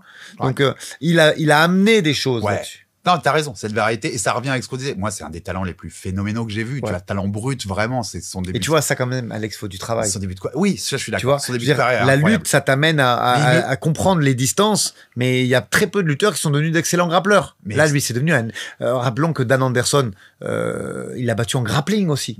Tu vois, le mec faisait des compètes de grappling à côté. Pareil, il était un des pionniers là-dessus. Donc, bien sûr qu'il y a du travail. Sur la première partie de carrière, moi, je suis persuadé que c'est un bourreau de travail, même. Mais c'est ce qui me frustre, en fait, aussi. Parce que je pense qu'il aurait pu donner plus une nouvelle fois. Je pense que on aurait pu voir plus, que ce soit dans son pur potentiel, dans ses skills dans la cage, comme dans ce qu'il donnait dans sa carrière. En fait, c'est un peu le résumé, moi. C'est un grand. Je veux pas nier que c'est un des plus grands, tu vois, qu'on ait eu. Mais moi, on m'a vendu Jordan. C'est pas Jordan. Non. C'est pas Michael Jordan. C'est pas Jordan. Je suis désolé. Après, il y avait des zones d'ombre chez Michael Jordan. Il n'était pas à une époque des réseaux sociaux, donc on aurait peut-être appris plus de choses, tu vois. Il a aussi tombé dans une époque moderne, John Jones. Mais c'est pas Jordan. Non. C'est pas Jordan. C'est clair. C'est un peu attention, parce que j'en ai entendu sur Jordan en vestiaire, un truc comme ça. Oui, c'est pour ça. Il y a de l'ombre aussi. Mais beaucoup plus discipliné, Michael Jordan. Il y a même pas photo. C'est comme là, tu vois, tu le vois encore aujourd'hui, Jordan, t'as vu le physique qu'il a pour son âge. Attends, il a plus de 60 ans. Évidemment, il y a beaucoup plus de discipline chez Jordan. Là, regarde, John Jones, la fête, même le corps en poids lourd, on peut pas dire qu'il était, on peut pas dire que c'était comment dire, un corps de rêve en poids lourd. Tu sens que le travail était fait, mais là par contre, il se limitait à son strict minimum. Tu vois, je te disais, je pense pas qu'il ait maximisé son potentiel en termes de skill. Je pense que Jordan, pour le joueur qu'il était, il a maximisé ce qu'il pouvait devenir. Oui. C'est pas son cas à lui. Mais moi, je reste persuadé, je te dis, tout le monde a tiré sur Cyril Gane, et moi, je suis persuadé qu'il a eu beaucoup de réussite, John Jones, sur ce combat, et que ce combat, tu le fais 10 fois. Peut-être qu'il gagne une majorité de fois. Je suis pas en train de vouloir refaire le truc. Mais il se passe pas 10 fois ce qu'on a vu. Ouais. Et dans l'adversité, ça aurait pu être beaucoup plus compliqué. Et pour moi, ce combat-là, c'est 80% au moins là-dedans. Évidemment. Le fait d'affronter John Jones. C'est con, mais tu sais, tu en parlais de son striking, il est un peu gras quand il est lourd. Il y a un moment, tu sais, il fait un pas, il se retourne sur lui-même. Un Cyril complètement obnubilé par juste je le descends. Ça se trouve, il le descend là, en fait. Parce qu'il lui accélère dans la tête. De toute façon, ce sport, c'est beaucoup ça. Il y a un impact. On en parlait avec Manon, on en parlait avec Pachimix. Quand tu arrives au haut level, quand tu arrives à l'UFC tout court, même si tu viens de disputer le très haut niveau, il y a une pression qui est spécifique à l'UFC. Et ça, tu peux monter, tu peux descendre, c'est comme ça. Je t'en parlais tout à l'heure, mais les high pokes, son côté dirty, toi, ça rentre un peu dans le compte de comment tu le vois, tu vois. Parce que c'est clairement moins pop qu'un DJ, tu vois. En regardant les combats, tu vois que c'est clairement volontaire à plus d'une reprise. Il est sale. Franchement. Du coup, mais parce que tu sais, l'imaginaire, il arrondit un peu les angles quand même. Quand tu regardes certains combats, il y a des trucs, t'es focus sur le highlight, le coup de coude, la guillotine, et ce qui s'est passé avant ou après, on a tendance à un petit peu le mettre de côté dans notre mémoire. Elle est un peu sélective, la mémoire, sur ça. Du coup, j'ai re-regardé. Quand on a dit on fait l'émission, je me suis dit non, il n'y a pas assez de 13 heures de MMA à regarder. En plus, je vais aller regarder en plus des combats de on va crever avec ça, je te jure. Mais, et oui, j'étais pas déçu, mais il y a des choses dont je me suis rendu compte qui étaient beaucoup plus sales qu'il n'y paraît. Ouais. Et comme tu dis, ça se voit que c'est fait exprès. Ça se voit vraiment. Évidemment que c'est fait exprès. Et mais là, je parle au mec qui connaît mieux le terrain et le MMA en tant que coach comme en tant qu'athlète. Mais les gens se rendent pas assez compte parfois. Mais un high poke, vraiment, quand ça rentre dans l'œil, mais tu vois plus. Hein. Ça change totalement ta Évidemment. façon de pouvoir aborder un combat, en fait. Ça peut même faire monter le cœur directement, de par la douleur, la panique et plein de choses. Ça change. C'est pour ça que je reviens sur l'UFC Bakou de ce week-end. Le mec qui prend le coup de genou dans la tête et qui voit plus d'un œil, mais il est exceptionnel carrément. Bon, déjà, en France, on te laisse pas repartir. Parce qu'en fait, parallèle avec Benoît Saint-Denis, passe le bonjour à Benoît, mais il voit plus d'un œil. Non. Et pourtant, il retourne gagner son combat. Donc, tu Son vois, round. Il retourne prendre le son round. round et son troisième aussi. Je crois qu'ils font le troisième avec l'œil complètement poché. Je crois que ça arrive au milieu du deuxième. Hein. Le Le coup de genou. Non, pas pour Ah BSD. non, oui, sur celui-là, excuse-moi. Sur le 84. Oui, oui. Et il retourne gagner son deuxième et son troisième avec un œil en moins. Mais oui, clairement, ça change tout. Évidemment que ça change tout. Surtout quand tu as affaire à un striker qui a une allonge. Je crois c'est combien? C'est 2-10, je crois, le reach de... Bien sûr que si tu vois pas d'un œil, t'es mort contre un mec comme ça. Puis il a inventé des coups aussi pour faire mal. On parlait de Khalil Rountree sur le Aldric Herbie. Le premier à avoir mis des sidekicks au genou, c'est John Jones. Le premier à avoir été vraiment destructeur sur les stomp kicks, les fameux stomp kicks sur les orteils qui sont interdits au Canada. C'est John Jones. John Jones. Ouais. Et le vice fait partie du combat. C'est pas à toi que je vais l'apprendre, donc il faut être vicieux. Mais c'était vraiment une de ses caractéristiques. Tu vois, on peut pas sortir ça ou dire c'était un mec hyper propre ou hyper machin. Comme, et je reviens à la comparaison, Jordan, c'était un vicieux de malade. Que ce soit dans le trash talking, dans la façon, voilà. Mais il a inventé des choses. Je veux dire, il a fait, je veux dire, pour moi, je le mets au même rang que des mecs comme Mark Coleman ou Mark Kerr, dont il y a un film qui sort dans pas longtemps avec le Rock qui l'interprète. Ils ont inventé des choses dans le MMA. Donc ça, faut le mettre à l'honneur. Après, lui, il a inventé aussi des trucs sales. Ça, c'est sûr que les high poke répétitifs, parce que je suis sûr que si on compte, il en a mis une quinzaine. Je parle de 15. Et donc plusieurs fois il y a certains matchs où il l'a mis 2 ou 3 fois. Vraiment, c'est compliqué. Ouais, et ça compte vraiment, je pense, dans la façon dont l'adversaire, c'est même pas, je pense, ça compte dans la façon dont l'adversaire peut réagir à ce combat-là. Pour finir aussi là-dessus, parce que je vois beaucoup passer, moi, même depuis la retraite, dès que des mecs critiquent, vous êtes, parce que c'est John Jones, vous êtes sévère. Vous êtes toujours plus sévère avec John Jones, c'est machin. La sévérité envers ce mec-là, c'est uniquement de sa faute. Non, mais en fait, 100% de sa sévère faute. par rapport à quoi, en fait? Genre que, tu vois, on est plus sévère qu'avec d'autres. Mais c'est complètement de sa faute. Et c'est logique, en fait. Avec tout ce qu'il a fait, tout ce qu'on vient de dire sur le en dehors aussi, la façon dont il gère sa fin de carrière, là, par exemple, en laissant miroiter, en parlant mal de Aspinall au lieu d'être un peu classe. C'est de sa faute, Aldric. C'est pas genre le public, on n'est pas obnubilé, j'ai pas un truc spécialement contre John Jones. C'est lui qui m'a donné les armes, en fait. C'est ça que je veux dire. Après, sévère. C'est pas de la hate gratuite. En fait, sévère par rapport à quoi? La discussion du GOAT, ils sont pas très nombreux quand même. Surtout si on parle des GOAT, je vais dire old school, mais c'est pas old school, mais tu vois où je veux en venir. Il y a des mecs actuels qui peuvent, tu sais que moi je vais te faire de la peine. Moi, pour moi, Aldo, il doit être classé, mais c'est pas lui. Mais, tu sais qu'on va le faire, le top 10, parce qu'on va se marrer sur celui-là. Mais pareil, Kamaru, on doit parler de lui, mais ce sera pas lui, parce qu'il y a déjà eu des choses trop importantes. Georges, on doit parler de lui, et surtout que il y a dans le GOAT, pour moi, ça veut dire beaucoup de choses. Et il y a aussi l'adversité. Un mec comme Georges qui perd sa première tentative pour la ceinture, qui rebat le mec, qui se fait virer de l'UFC, qui retourne au TKO, qui revient, qui repère, qui arrive finalement à prendre sa ceinture et qui la repère tout de suite après contre Matsera, puis il va la chercher. Là, c'est de la résilience. Donc ça compte, mais positivement. Après, John Jones, on est plus dur par rapport à quoi? Georges, il a fait des choses comme ça. Après, il a pris sa retraite. Il a fait un match-up très intéressant contre Bisping. Et ça s'arrête à ça, tu vois. Khabib, il a peu défendu. Oui, on pourra toujours le reprocher. J'ai même pas envie de parler de Conor sur le statut du GOAT. Si, son GOAT au club de striptease, ça, par contre, les deux, ils se tirent la bourre. Non, sur l'impact, sur le MMA, oui, il aussi. est tout en haut tout seul. Mais je pense que John Jones, il est vraiment pas loin. J'ai pas les chiffres. Je regrette d'un truc. Excusez-nous, mais l'annonce de la retraite de John Jones plus le week-end très chargé, j'ai révisé mes combats, mais j'ai pas eu le temps d'aller voir les chiffres de pay-per-view. Je sais qu'il est en dessous des 2 millions de Khabib Conor, mais on n'est pas loin quand même. Non. Je crois sur des pay-per-view, il a vraiment été un des bons vendeurs, mais c'était pas le mec qui dépassait le million tout le temps comme pouvait le faire Conor à une époque, tu vois. Mais tu vois, je savais pas si ça se trouvait aux alentours des 600 000 ou plus. Ça m'a fait marrer ce week-end. Il y a un mec, un Américain sur Twitter qui disait ils nous ont emmerdés pendant des semaines pour un combat qui allait faire 400 000 ventes. Et je crois qu'ils avaient pas tort. Ouais, c'est ça. Il me semble que c'était entre 400 et 600 John Jones. Tu vois ce qui est fort par rapport au modèle maintenant. Mais c'est pas Conor là-dessus. Ouais. C'est pas le même impact quand même, tu vois. Nous, on le voit comme la méga star parce que c'est notre sport et celui qu'on aime, mais c'est pas le même impact. Il était fort sur l'extra sportif, c'est-à-dire vendre des billets. La billetterie était pleine. Je pense qu'au niveau du merchandising aussi, il était vraiment fort.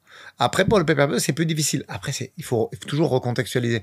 Aujourd'hui, sans dire de bêtises, je crois que c'est $85 par mois ESPN pour avoir ESPN et ESPN+, parce qu'il y a que le plus qui te permet d'avoir le pay-per-view. Et derrière, je crois que c'est $105 le pay-per-view. Et il y en a 12 ou 13 par an. T'imagines? Donc c'est un très. Alors c'est vrai que les Américains, c'est culturel. Ils payent pour tout. Ils payent pour le foot américain, ils payent pour tout. Mais c'est vrai que c'est très cher. Donc quand tu vois que ça, t'arrives à en vendre 2 millions, là t'as déchaîné une hype de fou. Mais déjà à 600 000 ou à 400 000, t'es bien quand même.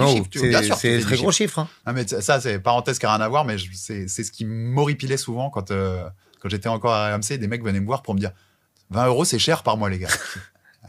Oui, mais c'est pas regarde, notre culture. Regarde DAZN quand ils ont voulu l'offre de marché sur le football, notre peuple ne l'a pas compris. Non, bien sûr. Parce que c'est culturel chez nous. On a toujours eu la télé gratuite, c'est gratuit. Il y a Canal+ qui s'attirait leur épingle du jeu, mais c'était une autre époque, tu vois. Mais chez nous, c'est compliqué de payer. Non, c'est pas culturel. Quand tu vois que les mecs payent littéralement plus de $1000 pour tout suivre pendant une année.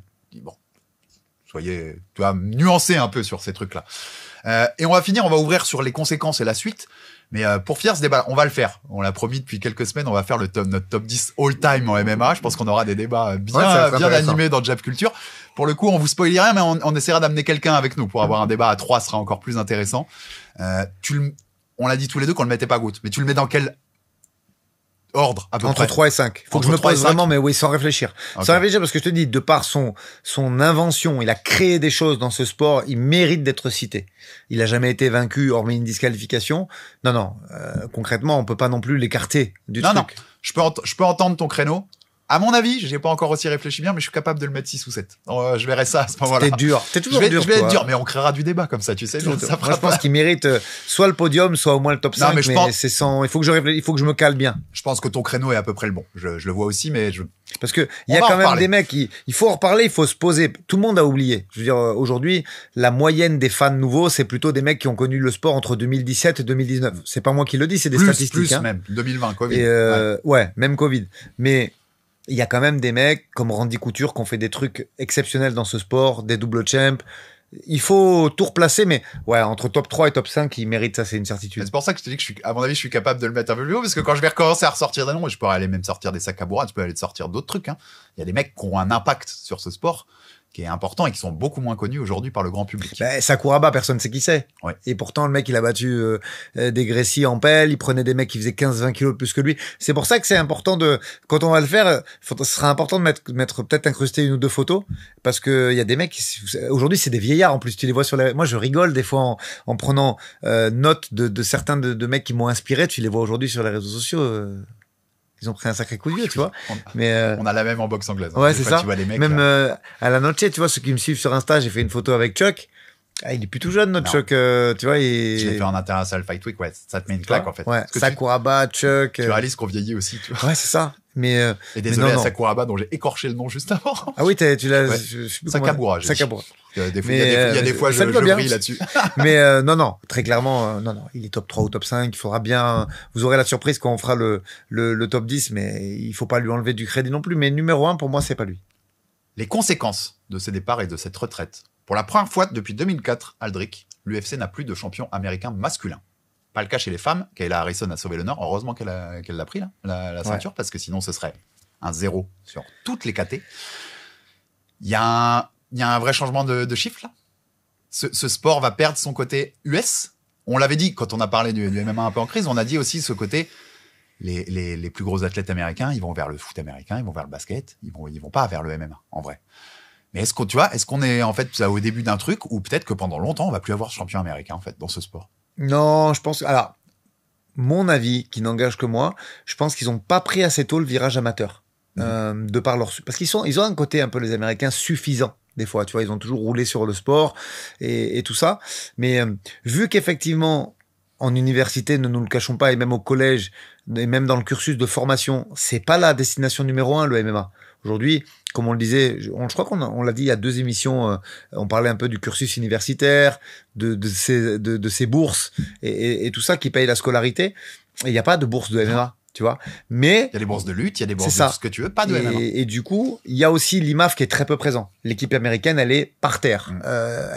Depuis 2017, ils font plus de podium. tu vois, parce que il n'y a pas d'unicité, il n'y a pas de vrai fédé, ça reste, chaque État fait un peu son truc dans son coin, et du coup, il y a un gros problème sur ça aussi, tu vois, tu les vois pas sur les IMAF. Donc, le mec, aujourd'hui, qui fait une carrière amateur de 20-25 combats, il y en a pas. Donc, ils arrivent tout de suite dans le dur, où d'autres peuples, populations, appelle ça comme tu veux, les Brésiliens, les Français, les Russes, c'est par le sambo, mais c'est pareil. Tu vois, les mecs, ils ont un bagage amateur important. C'est plus difficile. Et ils font encore une transition. C'est-à-dire que tu as encore des mecs qui ont... Alors, même si ils préparent, tu as des mecs comme Aaron Pico, qui va faire d'ailleurs ses débuts à l'UFC, pendant qu'il était... rappelle-toi, quand il était en une étude universitaire de lutte, il prenait des cours de boxe payés à l'époque par le Bellator.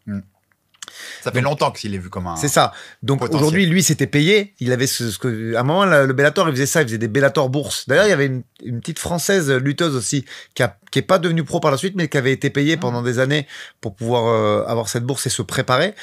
Ils sont pas tous boursiers, mais les Américains, ils le font. Il y a plein de lutteurs aujourd'hui qui vont dans des salles de jiu-jitsu ou qui font de la boxe. Mais ils ont un petit retard là-dessus, je pense, sur la formation. Même si c'est eux qui l'ont inventé, le sport, que c'est leur business et tout ce que tu veux, tu me l'enlèveras pas de l'idée. Ils ont pris un petit retard. Et même si c'est un très grand pays avec beaucoup de talent, je pense que il va falloir qu'ils prennent un virage rapidement. Parce que, tu vois, là, c'est pas anodin ce que tu viens de dire. T'as ouvert un truc, hein. Moi, je suis l'UFC, je suis les lobbyistes de l'UFC aujourd'hui. Un des plus gros boulots que j'essaie de faire, c'est d'aller voir la NCAA et d'aller leur dire, vous voulez pas créer des compètes de MMA là? On crée un peu ce mouvement amateur avec des bourses et des trucs. Mais je veux pas donner de spoil, mais une des dernières réunions de FILA sur laquelle j'avais eu le compte rendu, j'ai pas assisté à la réunion, mais me l'a envoyé, c'était que la FILA voulait vraiment développer, et c'était une volonté US.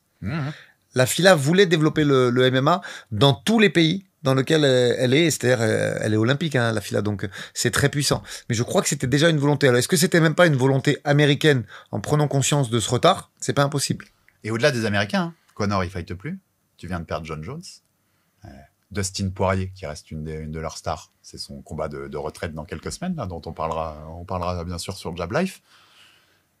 On en a déjà parlé, mais il te manque des grandes stars là, qui ont la capacité à dépasser un peu le cadre du MMA pur et d'aller un peu dans le mainstream, tu vois, qu'on en parle un peu au-delà de notre cercle à nous. Mais en fait, j'ai envie de te dire... Les Paddy, il va falloir les développer, ces mecs-là. Là, aujourd'hui, t'as un Dana White qui est plus populaire lui-même que certaines des grandes stars. Et t'as une organisation, regarde les chiffres qu'ils font sur YouTube, regarde les chiffres qu'ils font sur Instagram. Est-ce que t'as besoin, en fait, de ce monstre un peu ingouvernable qui était Jones ou même Conor, tu vois? Je sais, en fait, j'ai un gros doute là-dessus parce que, bon là, ça risque de donner un petit peu de grain à moudre à Netflix dans les négociations, l'arrêt de John Jones comme ça. Ou alors peut-être que c'est fait, on sait pas, hein. Peut-être que c'est signé déjà en coulisses aussi, tu vois. Ouais, bien sûr. Mais en fait, la question c'est, est-ce qu'il y a besoin de ces grandes stars?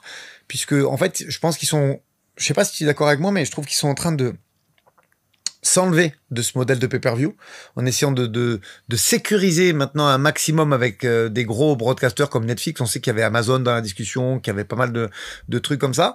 D'un autre côté, quand ils font des events hors horaire US, ils sécurisent avec les Saoudiens, les mecs d'Abu Dhabi pour prendre derrière. J'ai l'impression que le modèle économique, il est un petit peu en train de changer. Je te suis. Tu vois, on en avait parlé et moi je suis assez d'accord. Et je pense qu'en plus ils étaient vaccinés, comme tu dis, par Jones, par Conor, donc moins de pouvoir. C'est ça. L'UFC la star et on développe ce truc-là. Par contre, je trouve que c'est un serpent qui se mord la queue, ça. C'est-à-dire qu'il faut quand même des mecs un peu mainstream pour pouvoir, par exemple, passer sur Sports Center sur ESPN, tu vois, comme le faisait Jones, comme le faisait Conor. Tu sais, les rappels Jones Cormier, ils étaient en face à face dans ces trucs-là. Parce que c'est ça aussi qui crée des vocations chez le public US. Je suis d'accord avec toi. C'est un cercle, ça. Après, s'il n'y a pas de modèle en dehors de notre niche à nous. Après, regarde, quand tu vois leur objectif qui est de faire 1 milliard sur le broadcast en 2026, et voilà, j'ai envie de te dire que l'organisation, elle se suffit quasiment à elle-même. Ouais, bien sûr. Tu vois? Et est-ce que leur solution à eux, plutôt de monter des stars, c'est pas de trouver une solution pour agrandir légèrement le roster via Dana White Contender Series ou les autres solutions que je vous invite à aller voir sur le précédent Jab Culture qu'on avait fait de la semaine dernière, et de se dire, ben, on va prendre un truc plus melting pot, multinationalité, et on va plutôt essayer d'accroître nos droits télé avec les télévisions qui existent déjà, plutôt que de monter des stars et de repartir sur un schéma de pay-per-view qui est bien, mais qui est quand même aléatoire. Parce que rappelle-toi, t'en as des trucs où il faisait 400 000, d'autres après derrière avec le Khabib Conor où il passait à 2 millions. C'est pas une source de revenus qui est régulière, le pay-per-view. tu vois. Et du coup, en plus, aujourd'hui, on dit ce qu'on veut, mais le piratage a vraiment augmenté. Il a flagué. Est-ce que c'est pas aussi une façon de se prémunir du piratage? Parce que regarde, on sait qu'aujourd'hui en Russie, tout le monde pirate. C'est culturel. Et même en France, c'est compliqué aujourd'hui via toutes ces plateformes où on te donne des... Regarde, Jake Paul, il s'est très vite enlevé. On peut dire ce qu'on veut sur Jake Paul, mais c'est un très grand homme d'affaires. Il a fait du pay-per-view. Et il s'est rendu compte en 2 fois que c'était limité. Parce qu'il y avait un très gros piratage. Il vaut mieux aller sur Netflix où il y a beaucoup d'abonnements déjà, avant même que tu... Et boum, il a basculé, il s'est rapproché du PFL même si ça a été stérile. Son frère au catch, où il excelle d'ailleurs. Il est vraiment très fort.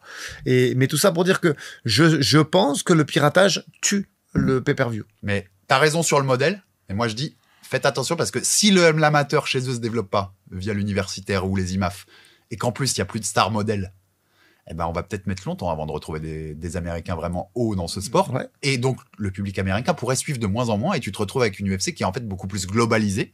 C'est sans doute ce qu'ils cherchent d'ailleurs, hein, ça les arrange peut-être. Et moins américano-centré. Ça peut être une des conséquences. Ce qui, pour le business, peut avoir des conséquences aussi. Et le dernier thème, c'est la suite pour la KT, Aldric, parce que c'est important. Il bloquait ça à 838 jours de règne, hein, avec donc une prise de ceinture contre Cyril et une défense contre Stipe Miocic. Puis John Jones l'a officiellement retraité. Donc, Monsieur Thomas Spinal est le vrai champion undisputed des poids lourds après près de 600 jours de champion intérimaire. C'est une folie quand il pense. 600 jours, il a été champion intérimaire. Quasi 589 ou 590, je sais plus. Qu'est-ce qu'on fait derrière? C'est Cyril tout de suite? Moi, ça m'a quand même, du coup, tir au visionnage, ça m'a quand même, tout le monde sait que j'aime beaucoup Cyril Gane. Pour moi, c'est un grand athlète et je le cache pas et j'ai toujours beaucoup de plaisir à discuter avec lui quand je le croise sur les RS.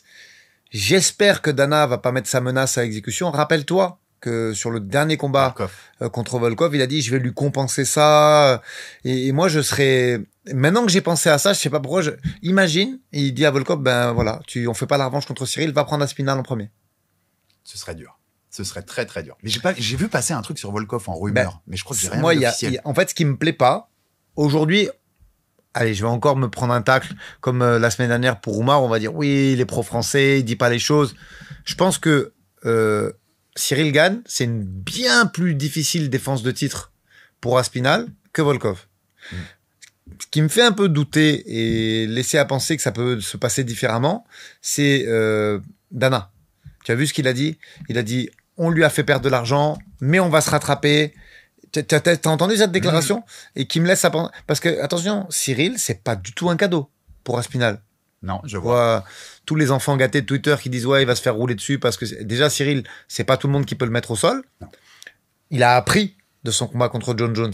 Donc, je pense que Cyril Gane n'est pas un cadeau pour Aspinall. Donc, si, dans mon scénario catastrophe, il dit ok, on va...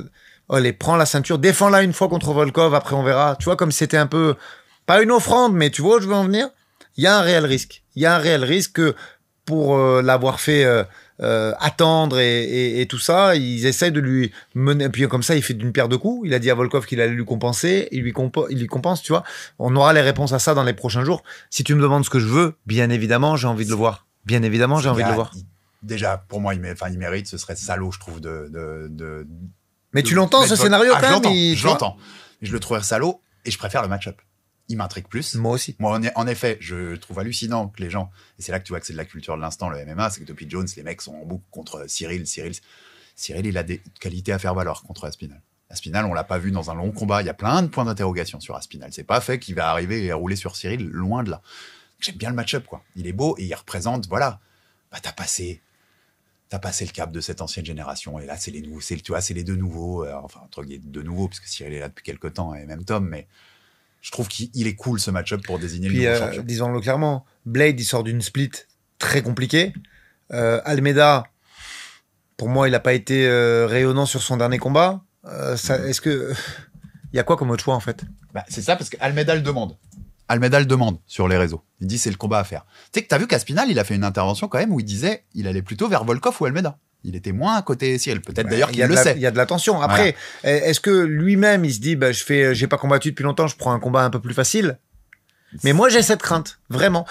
Mais pas, c'est pas parce qu'on est français qu'il faut se dire non, on l'aura pas. C'est la difficulté que représente Cyril Gane. Ouais. Parce qu'ils sont pas fous, les mecs. Ils sont très intelligents. Cyril, c'est un athlète.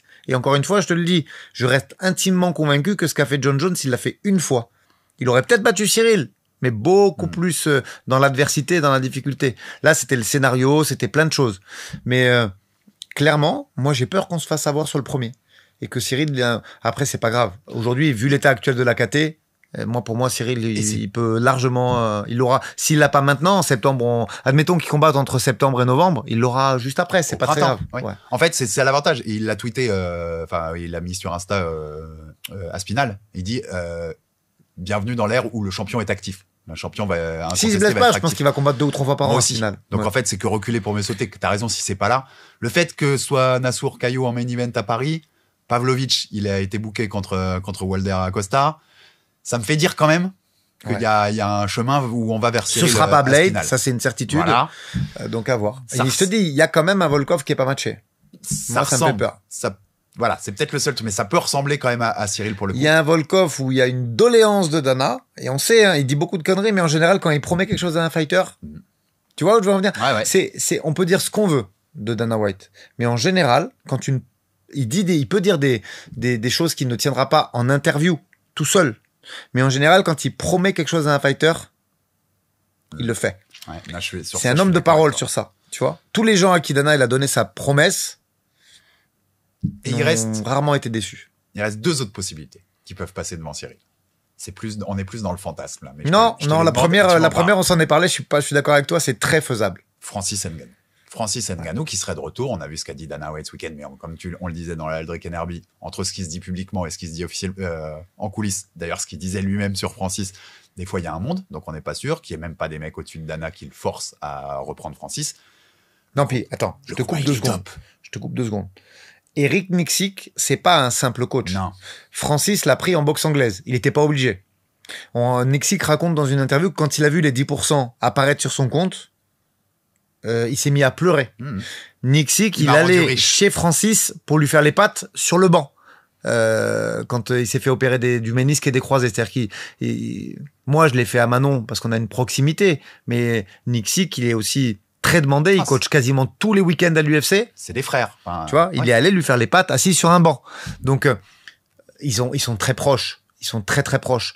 Donc, pour que Nicksick aille faire un petit clin d'œil, une passe D à l'UFC en interview, les gars, arrêtons de penser que c'est une coïncidence ou que c'est un truc. C'était volontaire et c'était concerté. Francis, c'est un vrai homme d'affaires. C'est un mec intelligent qui a révolutionné le combat. Pour moi, ce qu'a fait Conor pour prêcher un petit peu sur les fighters et augmenter ses primes et pour le très haut niveau, Francis l'a fait aussi à sa façon, en vouloir militer pour un syndicat, les assurances. Il a fait des bonnes choses pour ce sport. Donc un businessman comme Francis laisse son entraîneur parler de ça comme ça, non, c'est de la négo. Je pense que c'est pas du fantasme ce que tu viens de dire. C'est possible de revoir. On sait qu'avec le PFL apparemment, je sais pas comment ils se sont débrouillés. Mec, il devient le visage du Norga vers l'Afrique, vers le PFL, et apparemment, il serait disponible et libre dans pas très longtemps. C'est une catastrophe. S'il y a un avocat français qu'il aille défendre les intérêts du PFL, parce que c'est une catastrophe. Maître Poto, à qui je fais un petit bonjour là sur le podcast, je sais qu'il nous écoute en plus. Allez surveiller les intérêts du PFL, c'est catastrophique. C'est cata total. Et en effet, ça fait sens. Et en vrai, il est tellement bien vendeur, ce combat. C'est possible. Tu vends même d'ailleurs Ngannou qui a jamais perdu la ceinture, qui est le legit champion des poids lourds, contre Aspinal, le nouveau champion legit. Moi, je suis persuadé UFC. qu'un retour de Francis à l'UFC est possible. Et là, ça passe devant tout. Francis revient demain, c'est Francis Aspinal. Évidemment. Et c'est tu fais pas d'autre, il y a pas d'autre choix. Qu'on casse aussi un fantasme tout de suite, puisqu'on parle PFL et Ngannou. Parce que je l'ai vu passer ça. Jones Ngannou au PFL, ça arrivera pas, les gens. Ça arrivera jamais. Jones, il avait signé pour 8 combats, vous connaissez les contrats UFC, et jamais l'UFC laissera faire ça pour aller faire un méga fight au PFL. Ils mettront tous les avocats possibles s'il faut, mais jamais ça arrivera. C'est mort. Et l'autre possibilité, parce qu'il est à 110 kilos en ce moment, en tout cas c'est ce qui tourne sur les réseaux, et qu'il a dit je veux combattre en septembre, octobre ou novembre, c'est Alex Pereira. Est-ce qu'il a le star power pour passer devant? S'il dit je monte en lourd, est-ce que l'UFC lui donne Aspinal direct? Moi, je pense que oui. Et en plus, on sait qu'il court pas après le rematch avec Ankalaev. Pas du tout, même. Je pense que Ankalaev, c'est un très mauvais match-up pour lui. Et moi, je vois plus un Roundtree aller emmerder Ankalaev qu'un Pereira. Vraiment. Je pense qu'Aspinal est chiant, mais qu'en vrai, c'est Pereira. C'est-à-dire qu'il y a la main du démon et il peut coucher Aspinal. Ça peut arriver. Il y a un Moi, je pense qu'Aspinal va lutter comme il a fait avec Volkov et que ça va être plié en quelques instants. Mais le combat est vendeur, voilà. Mais évidemment. Et pour aller champion dans une 3e catégorie, ça n'a jamais été fait dans l'histoire de l'UFC. Puis aujourd'hui, Pereira, ça lui a valu peut-être sa chute, mais il a participé à l'expansion en tant que star avec l'UFC, donc il est connu. Moi, je l'ai vu. On était à Vegas ensemble. On s'est retrouvés. Alors, je me demandais pas pourquoi. On s'est retrouvés. Il y avait Manon aussi avec moi, avec des stripteaseuses. S'il y a une photo de ce truc-là qui sort un jour, c'est une catastrophe. Hein. Je suis avec Pereira, son coach. Il y a je suis dans une limousine. Il y a Manon à côté de moi. Il y a des stripteaseuses à l'avant. Il y a des auditeurs qui sont déjà en train de rechercher dans Google. Ah, là, mais j'avais mis une photo de moi dans la limousine pour rigoler, mais et je disais que Vegas ne m'allait pas du tout. Mais voilà, c'était les conditions dans lesquelles on est revenu de la sphère. Donc, si vous voyez ces photos, pardonnez-moi. Mais plus sérieusement, ouais, il est parti en Chine. Il a été salué aussi, tu vois. Il a vraiment fait il s'est vendu avec l'UFC, donc du coup, c'est une vraie star, Pereira. Bien sûr qu'il a le star power pour aller en poids lourd, évidemment. On parlait du manque de stars. Lui, pour le coup, ça n'est des vrais du moment. Donc, il peut légitimement mériter, entre guillemets, d'avoir ce title shot direct. Toi, si t'avais, et c'est la dernière question de ce Jab Culture, tu dois parier là. C'est quoi la première défense de Aspinall? Attends. Il y a le cœur qui dit Cyril sans aucune hésitation. Vraiment. Mais de tout mon cœur, moi, je souhaite que ce soit Cyril. Si je dois faire un pari, je sais pas pourquoi, j'ai très peur de Pereira et de Volkov. Ouais. Okay. Moi, le cœur, clairement, est Cyril. La raison me pousse à dire Cyril quand même, parce qu'avec tout ce qu'on voit et les match-ups qui commencent à se faire... Moi, j'ai peur qu'il soit gentil avec lui par rapport à cette année perdue, tu vois. J'ai peur, vraiment. Et je pense que ça se joue à un coup de fil de Parce que, attends, qu'on soit bien d'accord, de tous les match-ups qu'on vient d'évoquer, le seul qui peut le battre pour moi, c'est Cyril. Attention, Francis, on reste dans l'hypothétique aussi, hein. Pour moi, c'est quand même, si on doit faire des pourcentages, autant Pereira, j'arrive à l'envisager sans aucun problème. Bien sûr Volkov, bien sûr Cyril, mais Francis, c'est quand même plus dans l'abstrait. Donc, on met un tout petit peu de côté Francis. Sur tous les match-ups qu'on vient de faire, pour moi, le seul où il peut perdre, c'est Cyril Gane. En tout cas, il est le plus haut dans le pourcentage, sans doute. Genre, Francis, c'est je pense que les parieurs, tu vois, si on doit traduire un petit peu en pourcentage de paris, ce serait un 60-40 pour Aspinall contre Cyril, tu vois. Alors que je reste persuadé que on peut être à 65-35 ou 70-30 si c'est Volkov. Et pour un Pereira, on peut être même à 70-30 aussi, tu vois. Le seul où il y a un truc un peu serré, on va avoir une cote qui peut même fluctuer pendant entre l'annonce et le fight, c'est Cyril Gane. Je suis bien d'accord. Bon, on a fait tout le tour de tout ça, de la retraite de John Jones à l'influence sur la catégorie des lourds pour la suite. De toute façon, pour conclure, Aldric, ça restera un personnage à jamais dans l'histoire de notre sport hyper clivant, John Jones. Mais évidemment, il méritait un hommage vestimentaire de par ce qu'il a apporté à ce sport et c'est pas pour ça, c'est comme Conor. Le jour où il raccrochera les gants, je sais pas si vous me verrez avec un jersey de Conor, mais il faudra faire un hommage. Il faut parler de ces gens-là, ils ont révolutionné le sport à leur manière.